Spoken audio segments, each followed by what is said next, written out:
Hi, it's time for Landlord Question Time, and we're dealing with the Tenant Fees Ban 2019. I'm Heather. And I'm James.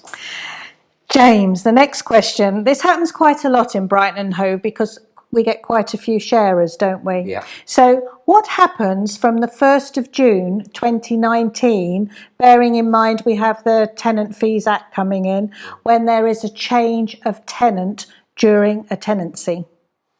The government have put a cap on what landlords or letting agents can charge to facilitate that process.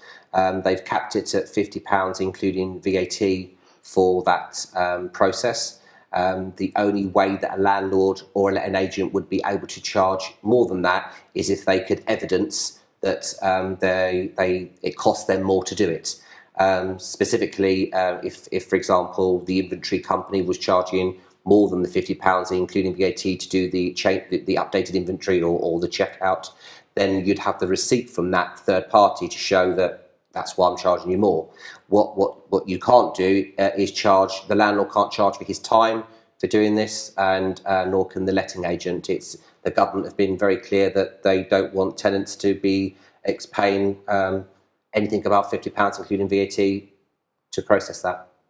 Well, we know that our fees are, we know what our fees are on an hourly basis. Yeah. So say, for example, we have a change of tenant and they're very slow in getting back paperwork, or they're not answering our calls, they're not responding to emails. Should we keep notes of all that time that we've spent to evidence how long it's taken us if we intend to charge more than £50? Yes, that'd be advisable generally, but this is very early stages in this process of rolling out this legislation, and there hasn't been any examples yet or any case law of what is deemed reasonable. From what I understand, I think we would struggle to argue that we could charge for our time under this category. It seems to be you can only charge more if you're buying in a service that's going to cost you more than what the cap is. That's my understanding. But it goes without saying, I would recommend you do keep all that evidence just in case you do have the ability to.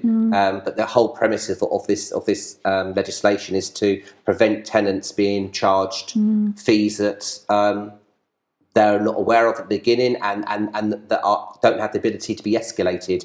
They're being very clear on the cap, and if it's not a permitted payment, you can't charge it. However, we do have to substantiate to our landlords how much time and how much everything is costing. So it could mean that they end up having to pay perhaps more in their monthly commissions to cover all perhaps tenants not responding and not doing the referencing.